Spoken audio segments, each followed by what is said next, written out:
Welcome to the Grandpa Channel, where stories don't fade, they get recorded. I'm Steve Harris. My grandkids call me Rivers. This podcast is where grandpas and grandchildren pull up a chair, turn on a mic, and let her rip. Grandpa stories are chock full of wisdom, life lessons, and frankly, funny as hell. Your stories are the magic elixir to help your grandkids navigate Mr. Toad's wild ride, aka life. Let's Grandpa. Listen up, Grandpas. Have you actually pulled the trigger on recording your life story? I'm talking video, baby. They want to remember your corny jokes, your crooked smile, your rugged good looks, and the jaunty bounce of your voice. What if I told you there was a really easy way to do this? Recently, I sat down and I told my life story on video. Not the whole thing, but the good stuff, the messy stuff, the funny stuff, the parts I didn't want to forget and the parts that I did not want my kids and my grandkids to forget. Planted Media made it so easy. They came to me, set up everything, and then they did some editing voodoo magic that made me look like $1 million. Go to plantedmediaco.com and tell them Rivers sent you, and you'll get a nice little Grandpa Channel discount. All right, back to the show. Hello, and welcome to the Grandpa Channel. We have a terrific guest today. He's actually the father of one of my clients and one of my friends. I refer to him as Jimmy because I like the name Jimmy. I have a James that I call Jimmy too. But anyway, we've got Jim McCrea, who's with us, and Jim comes so highly recommended by his son that I thought, oh, we got to get him on. And so we'd like to welcome you to the show. Thank you very much. I think that we wanted to get Jim before the Christmas season starts because you're going to start getting a lot of gigs. Right. So anyway, tell me a little bit about yourself. Okay. Well, I guess you can start in the very beginning.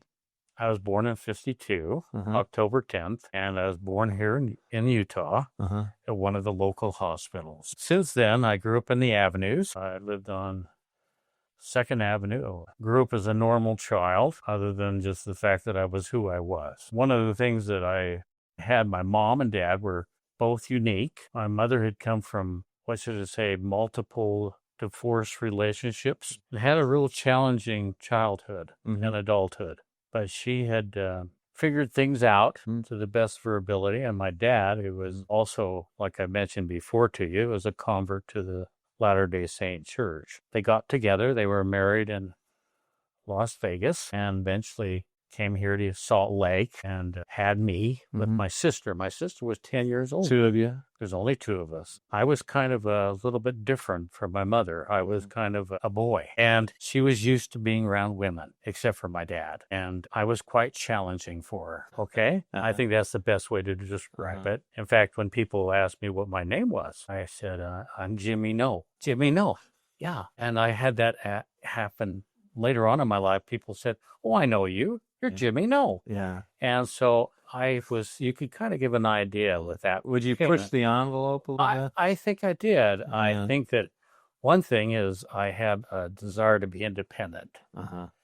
And she had a desire to, I want to say, keep me under her thumb. Yeah. And that was okay because I learned a lot of things with it. I learned how to make sure my clothes were nicely taken care of. Learned how to cook. And plus, she also taught me a lot about being honest. Really? Yeah, she insisted that I always tell the truth. Now, when she'd ask me to do something, I'd say, I'm not going to do it. And eventually I'd come around and do it for her. Yeah. But that was kind of an interesting approach. And my dad was kind of like one of my best friends. He was very kind, and he came from his parents weren't married, but he was able to put together his life and become quite successful. How was he able to do that, do you think, Jim? Well, one thing he told me, he says, I learned a lot from my father. I learned what not to be. Really?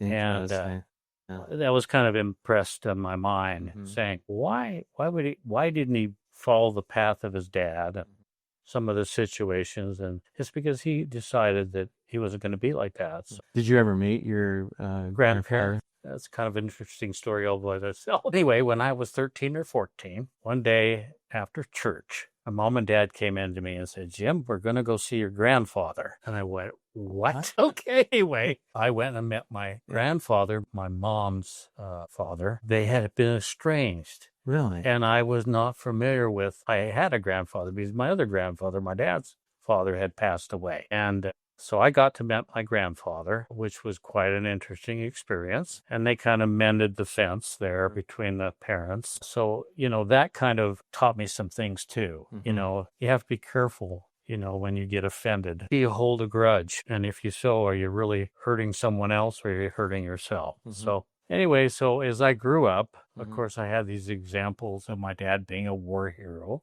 He was at Pearl Harbor. And like I said, he 6 years in the Pacific and on a battleship. And so I had his stories that he'd tell me, and he'd tell me some of the bad stuff. Was he a good storyteller? Oh, heck yeah. Yeah. He was an excellent storyteller. What made him a good storyteller? Well, for the things he'd gone through. Really? Yeah, I think he didn't ignore what he went through with the war. So he actually talked about it with... Oh, yes. Absolutely. Which is kind of unusual. I've had I know a bunch of people, and we've had a couple of guests where they said, we never heard Dad say a peep, about that or Grandpa. Well, some of the things that different men went through, and women too, would be things that they'd feel very uncomfortable sharing. But my dad looked at things quite differently. He had a perspective that was that these experiences that he were going through were a growing experience, and it didn't wreck him. In other words, he came out of the war a better person, I believe. And also he had great influence from his mother, who was really a sweet lady, a real lady. And she had taught him to be tolerant. As he grew up, he lived in a little shack in the backyard because his father was so abusive. Really? And she'd ring a bell, and he could come in after he left. Wow. And so my dad kind of had some experiences that were very unique. How come he didn't let those embitter him? Yeah. Because I think that's an easy path. Absolutely. Did he extend grace unto... I sound like I was speaking in scripture. Yeah, right. But did he extend grace to his dad? Or oh, yeah. He told him, the positive thing he told me about his father was that he was really a pretty nice guy when he wasn't drunk. Yeah. And I have pictures of my grandfather, which he looks like a real nice fellow. But, alcohol and different problems in our lives cause us to act inappropriately. Right. And so my dad had learned how to tolerate certain things. And so he'd tell wonderful stories about the war. And he was on a battleship. He was on a battleship through all the Pacific, all the major battles, there where they raised the flag. And so he gave me a respect for the war and what he went through. And when he saw the American flag, he'd cry. Would he? It really touched his heart. He was a real hero in my mind. And my mom was fantastic too, in the fact that she was married to him and went through the whole war with him being gone, and only seeing her like every 2 years. And so I learned a lot from the two individuals. I think that's really interesting because we all offer different gifts. Oh, yeah. And different strengths, different weaknesses. Right. What kind of a grandpa was your dad? Well, I can tell you one thing, he was really loving. Was he? In fact, one of them, he was right there when my wife had a baby. Yeah. And he came in and grabbed him immediately. And, I was taking care of my wife, and he's got the baby. That's unusual back in that time, too, because my dad, for instance, didn't watch the birth, but partly it's because he fainted at the sight of blood. That's okay. So, that's okay. Don't come in, please. And when he passed away, we had another child, and my mom and my wife had a vision that he was walking down the hall holding my son before he came and was birthed, this other son of mine.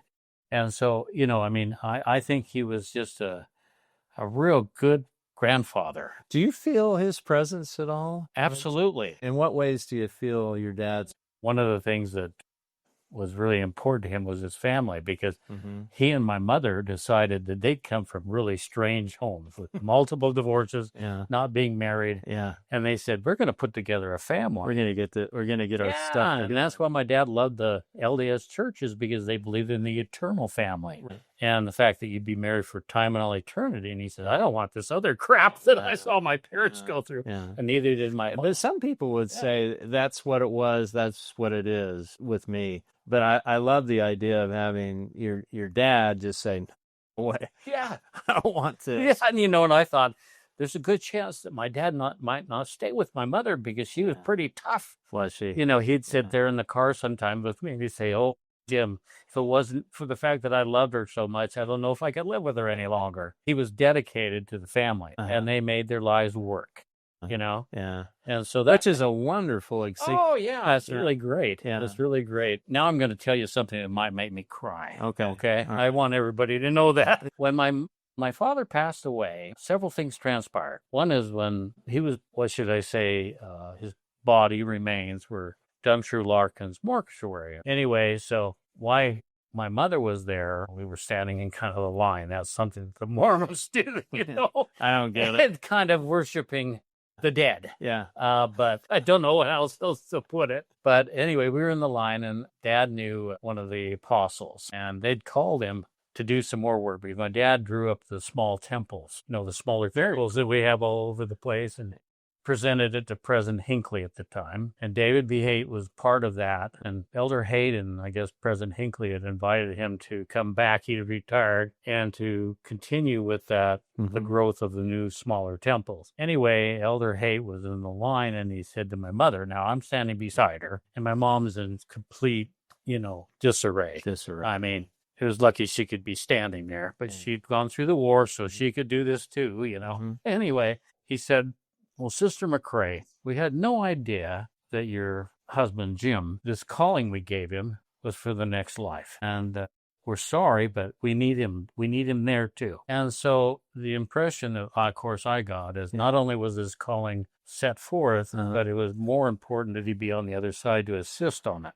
And like I said, my dad was an architect and drew up beautiful temples and wanted everybody to have an opportunity to go to the temple if they wanted to. And so that was one of the nice experiences. That's really cool. And then when we got home at night, and I was staying with her through the night, but I had my family with us and we were going to have a prayer, you know, and I was going to give her a blessing like the Mormons do, you know, what they call a priesthood blessing. And so I laid my hands on her head, and as I started to say the words, basically of comfort, all of a sudden I could hear my dad's voice. Really? And now to remember, you know, this is kind of shocking to me. Yeah.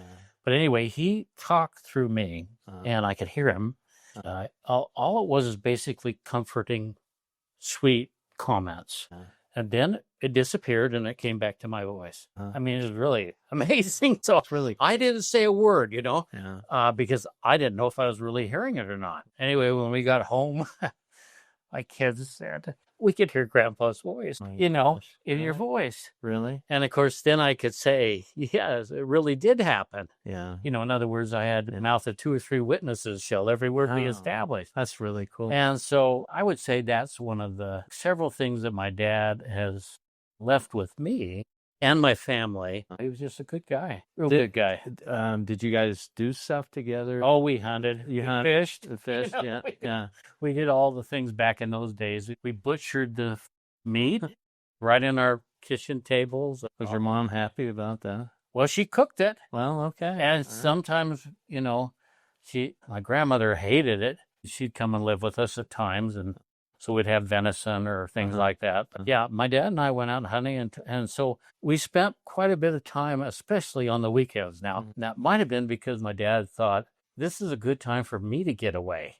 In other words, for my mom to get a break, okay? So the two of us had a good time. I wouldn't know what you're talking about. Oh, no, I know. Most Most people don't understand that. Yeah. But that was the situation that I lived with. And so we went and did a lot of hunting and fishing. And in fact, a lot of people were concerned that I might be too close to my dad. Really? And, you know, the hell with him. Yeah. That's how I felt. Yeah, He was my best friend. Yeah. So we spent a lot of time together. Oh, man. And we're just good friends. Yeah. And so, you know, when he passed away, it was big. We had a big family dinner, and just before he passed away, 2 or 3 days, and I decided not to go because my sister had not been there very often. And I said, no, you know, maybe it's better that my dad be with my sister for a time. You know, and everybody said, when he passed away, he said, "Don't you feel bad about that?" I said, "Heck no, I talk to him every doggone day." We called and things like that. In other words, we spent much time together that it was unbelievable. So I felt like we were good friends. I didn't feel bad about it at all. What a wonderful gift. I mean, you kind of gave up and let your let my sister have some time with it. She was involved with the theater. Mom wanted to be kind of theatrical, so she took my sister and tried to make her into that, which she is. My sister is a fantastic theater person. Jim, what a wonderful gift it was. Oh, yeah. The friendship that you had. So, do you enjoy being a grandpa? I love it. And why do you love it? Yeah, I love it because I've learned, how your kids, as they grow up, you have this close bond maybe when they're young, your own personal children. And then as they grow up and mature, things change. And part of it is the fact that they become adults. You have to let them go. They're not that little child anymore. Well, being a grandfather, you have that same experience. You have these younger kids. And of course, one of the nice things is that after they played with you and had a wonderful time, they get to go home with their parents, and you see their car lights going away and you say, hallelujah. Yeah. I don't have to deal with it at nighttime. Right. When they're crazy and sick and all this stuff. Yeah. But you get to be with them and you get to see them grow and mature. And because you've learned it from your previous children, you've learned that there's a separation. And as they get older, they need to become independent and do their own things and maybe have girlfriends and things like that. And grandpa and grandma kind of take a second seat, where before maybe they were just really center of the universe. Yeah. And so as I've learned that, both with my own children and now I'm watching it with my grandchildren, I'm really having an enjoyable time. And I can accept it. Before, when my own kids started separating, I was it made me feel bummed. Yeah. I didn't feel very happy about it because I wanted them to play with me. I like to play too. I have a 10-year-old now, and she is just a doll. I love her to death. I know this is going to change. Yeah. And I accept that. Yeah. But we have a lot of fun playing. And I think as a grandparent, if you didn't play when you were a kid, maybe you won't understand playing with your grandson or granddaughter. Do you consider this one of your superpowers as a grandpa? I think so. I enjoy playing with them. What they want to do, hey, I can go right into that and have a good time. And so, drawing or whatever, we have a great time together. And I think that's part of being a good grandfather, is being willing to accept them who they are and love them no matter what. Now, I had to learn that with my own children. I had to learn to love them for who they were, not for what I wanted them to be. And that took a little bit of time for me to mature and learn that as a father. And so I've got that, that learning experience. Now I can pass it on to my grandchildren. So each one of them, I believe, if you talk to them, did say they knew that I loved them. And I loved them just the way they were. And I think that's sometimes, as parents and as grandparents, we have to become that kind of person, that we love them just the way they are, no matter what mistakes they make. One of the things that I told my grandchildren, they said, as a little boy, well, you can already tell that I was kind of a little wild character. My mom used to come out I'll tell you this story because it's part of what I tell my grandchildren, so they can see that I'm not perfect. Oh, you mean you're not? No, hell no. Far from it. Far from it. And that's very important that they know that. Yeah. That you're just one of you're real. Yeah. You're real. And anyway, when I was a little boy, Jimmy No. Oh, Jimmy No, yeah. Anyway, I was a little boy. My mom used to call me, come out on the corner, and she'd scream, Jimmy, and she'd scream it. No matter where I was on the block. You could hear it. Pierce. All my friends knew it's your mother. Jimmy! She'd scream at me. And I'm supposed to say, coming, like this obedient little child, which I'm supposed to be, but I wasn't. Anyway, so I was sitting there and she was screaming and screaming. And down around the corner, and I peeked my head out and said, what do you want? Serious? No, I know she wanted me to come home. Yeah. But I was getting a little more defiant. She, Jimmy! I said, what do you want? I wanted to force her to say, come home now, Yeah. So, of course, she does, come home now! Yeah. And I can see the fire coming out of my mother's sparks. And I'm dead. I know I'm dead. When I get home, I'm going to get whacked. So what I did, now remember, this is Jimmy No. I got a bunch of rocks and I put them in my back pocket. Quite a few. Okay. So I know I'm coming home. I'm going to get killed. Okay.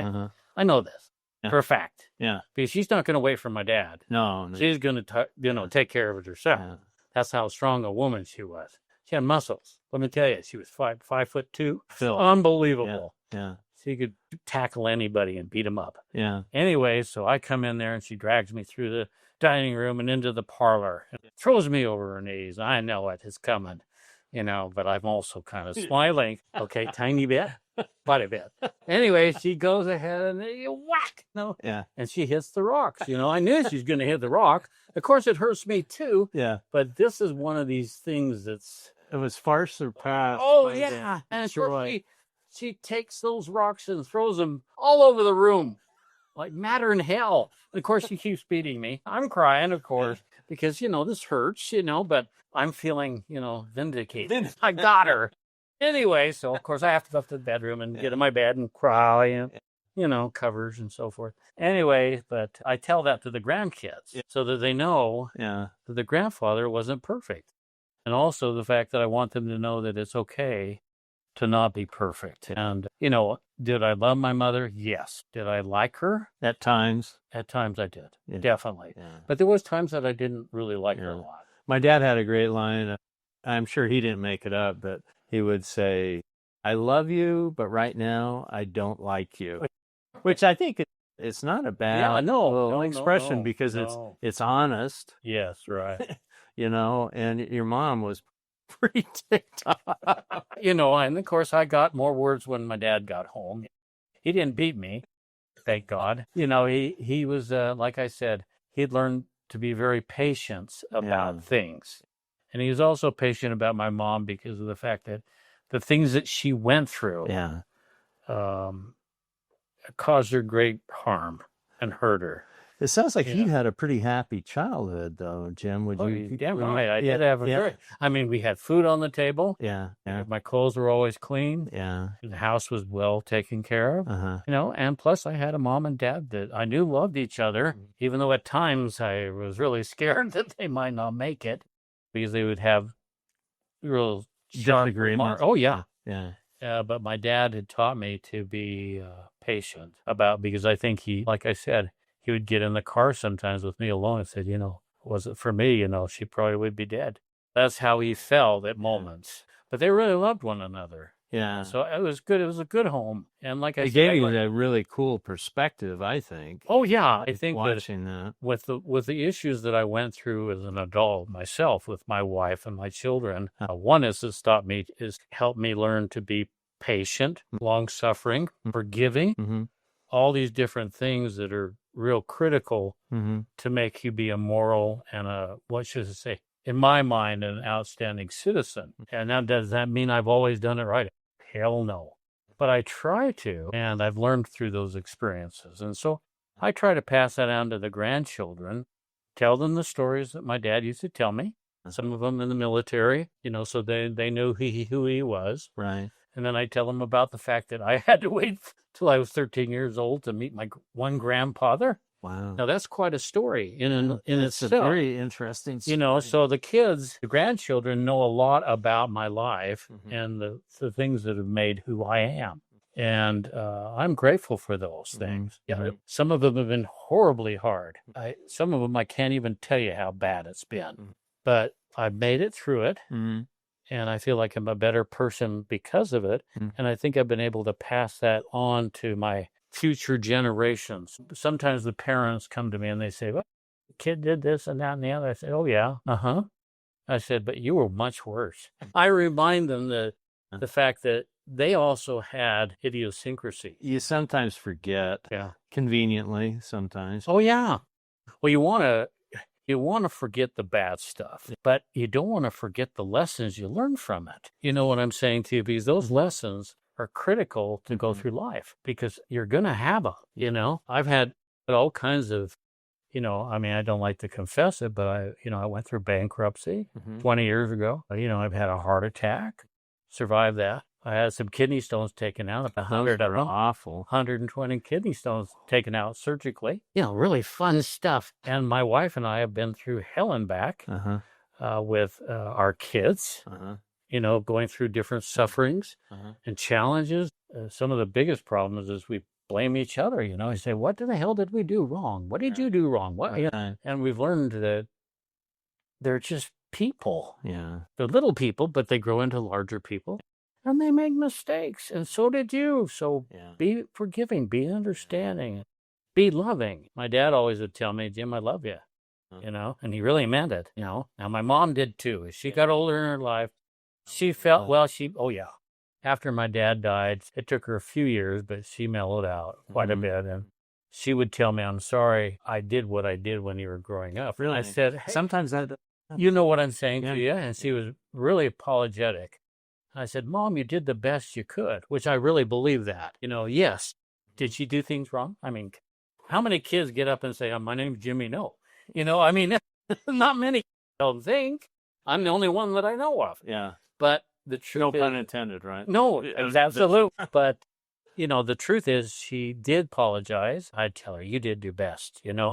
I realized the crap she went through. Yeah. Several divorces and being shuffled off to grandparents and aunts and uncles and, all kinds of horrible things that she went through. Yeah.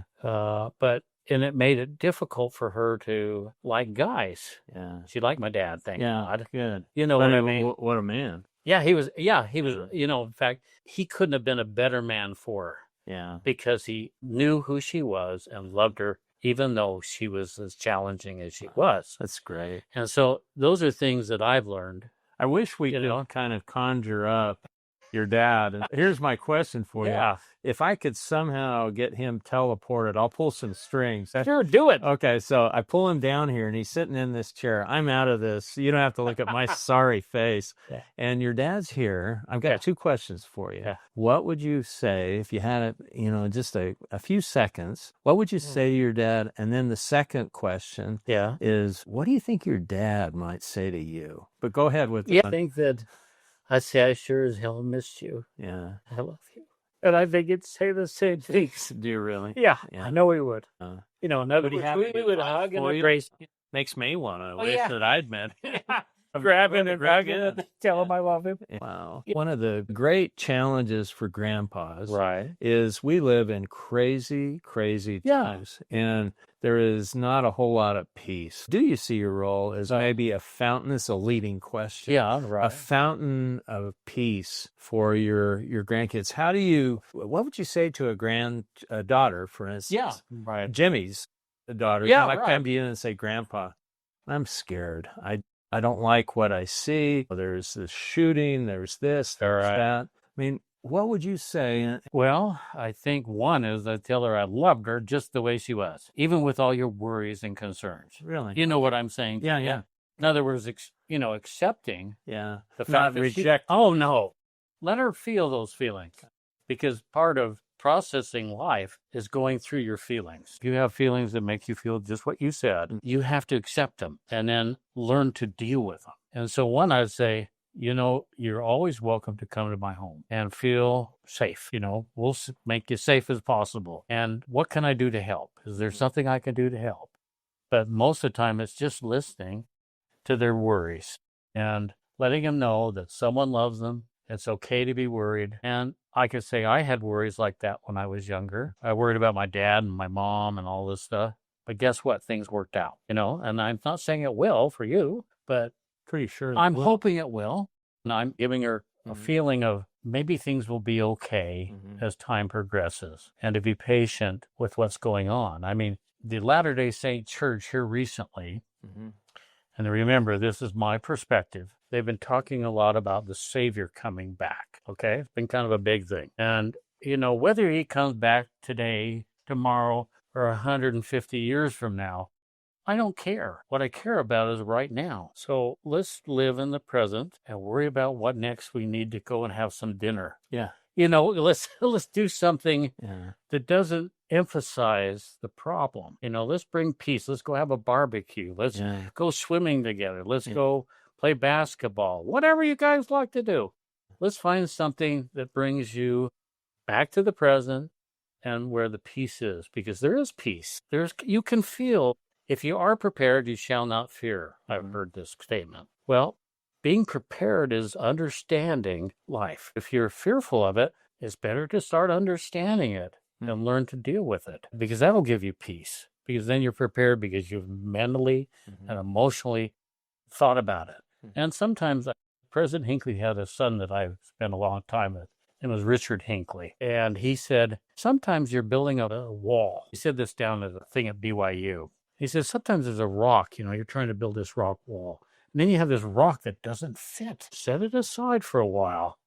And then as you continue with the wall, all of a sudden, there's a spot for that rock. So sometimes the things that you worry about, it's better just to set them aside for a little bit. Because pretty soon you might find that you can figure it out. And I think that's about life. It's interesting. We've spoken on the phone a couple of times. Yeah. And this is the first time we've met face to face. But one of the senses that I get from you, just talking to you and listening to you, is that you're a very optimistic person. And not brain dead optimistic, but, realistically optimistic. To me, I think that that's something that we as grandpas need to impart to, and just like you said, when, to acknowledge their fears, not, oh no, honey, don't say that. Don't say that. You're right. Yeah. I don't want to, I'm not listening. Don't tell me that. Yeah. Right. And I think that's really, when someone comes to with you with a problem, don't try to patch it all up. Yeah. Help them to deal with it themselves so that they have learned from it. I feel very optimistic about things. Even though there's all kinds of hell going on, I go back and look at my dad. Can you imagine the Second World War? German, the Japanese. I mean, the world was in Russians. The world was in total conflict, and millions of people died. And they believed that things were going to get better. Now, can you imagine that? Can you imagine in the middle of things, all that stuff, and believing that things would get better? We have a lot to say. Things are not that bad. Things are not that bad. We're right here in this beautiful home, talking on these fabulous machines. There's a lot to be grateful for. There's other people that are really suffering. And we have to do things to help them not suffer. No, you're right. You know what I mean? Right. Whether it's financially, give money towards helping other people, is going and doing something physical. Maybe painting a house, maybe help somebody with their lawn. You can do a lot of things to make things better. And I think that we just need to be more positive and not look at my mom used to say, now see, lots of things that I've learned from my mother. She said, look at the donut, not the hole. And there's a song actually about that. And that's life. Look at the damn donut. Quit looking at the damn hole. What can we do to make things more positive and be happier? Every night I get down and I pray. And I pray in the morning. I say, hey, God, help us. Help us, we'll all be okay. And please protect us and help us to be positive, I want to be happy. If all possible, I want to be, at least inside here, because all hell is breaking loose. I want to feel peaceful. So maybe I can impart some of that peace to other people. If you remember back, we had an earthquake here. Oh, yeah. During COVID. It was a pretty grim time. And I remember thinking to myself, what can I do to kind of cheer people? And I thought, because everybody the sky's falling. I mean, there's going to be aftershocks and there's everything going to be this. And so I just had this crazy idea, Jim, that I was going to go down to Banbury Cross Donuts. Okay. Yeah. And I bought dozens and dozens and dozens of donuts. And my wife was just like, what? But it was, donuts have a magical. Oh, they are. Absolutely. Just look at me. I know it. I love a good donut. And because I just thought usually donuts bring a smile to people's faces. I know it brings a smile to my face. Oh, it sure does me too. And maybe one of my superpowers, would be that I'm optimistic. And I'm a lawyer and I'm naturally skeptical. Of course. But I think that my optimism is very hard-earned. And guess who I learned it from? My dad. Your dad. My dad was such a great example of positive optimism. I tell my wife and other people, because I've been involved in many lawsuits over my lifetime. And I said, we have to look at everything before we make a decision. And sometimes, we get this attitude of, they're guilty because you only know one part of the story. There's usually, like you would know as an attorney, their story, and then there's their story. And then in between there's probably the truth because each person gets affected. They have their own reality. And so one of the things I always tell my grandchildren, when someone jumps to a conclusion, I say, well, do we know all the facts? Until you know all the facts, it's very difficult to make a decision on what's right or wrong or what's going on.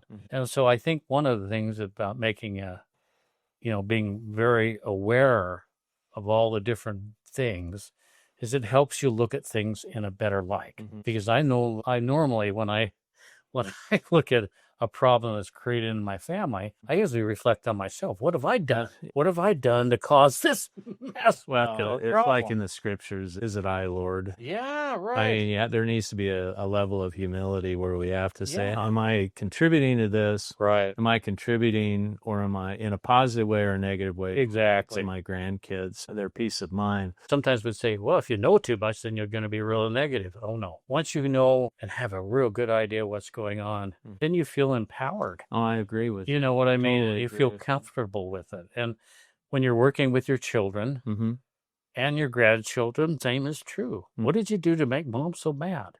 Or say, what transpired between the two of you? And then how about we get mom in here if you can handle it, and let's hear what she has to say. And then maybe you can bring these two parties to an agreeable approach where they both win.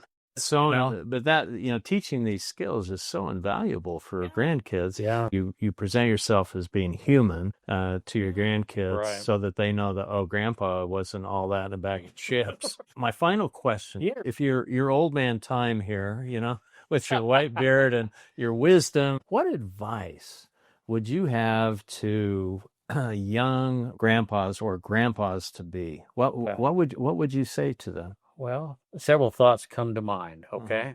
Remember what Popeye said? He said, I am what I am. That's all that I am. I'm Popeye the Sailor Man. Now, we grew up with that. Now, that's an important part of who you are. I am what I am. That's it. And you need to let them know who you are and the fact that you accept who you are and love yourself. Kids can tell if you're lying to them, if you're being dishonest with them. They need to know who you are. And if you don't love yourself, by damn, learn to love yourself. Don't use that as an excuse. You were given a shitty life. I can tell you my parents were given really shitty lives. They changed it. They turned it around because they chose to. So don't use that as a damn excuse. So be a good grandpa. Learn to love yourself. Learn to love them. But love yourself first. Find out who the hell you are. And if you need to go to a therapist, go to a therapist. If you're crazy, get some drugs. Do whatever it takes to learn to be a good person inside. And in turn, when you learn that, and I mean, it's going to take some time. It's not overnight. Yeah. Might have to read a lot of therapy books, all kinds of stuff. But if you'll do that, you'll be able to impart that to your grandchildren. You'll be able to love them the way they need to be loved. What kind of moment this is? This is a drop the mic moment. Fabulous advice that we all need to be in a better position where we can be of better help to our kids. And if you work on yourself and, really learn to love yourself and accept things and also understand them, you'll be able to be a great grandfather. Well, there you have it. You have it from Santa Claus himself. Well, thank you. Jim, it's been an absolute pleasure. I'm glad to be with you. It's really fun. Good. So that's it for today's episode of the Grandpa Channel. Until next time, keep the mic hot, the memories fresh, and the joke's just slightly inappropriate. I'm out of here. It's pretty good, I think.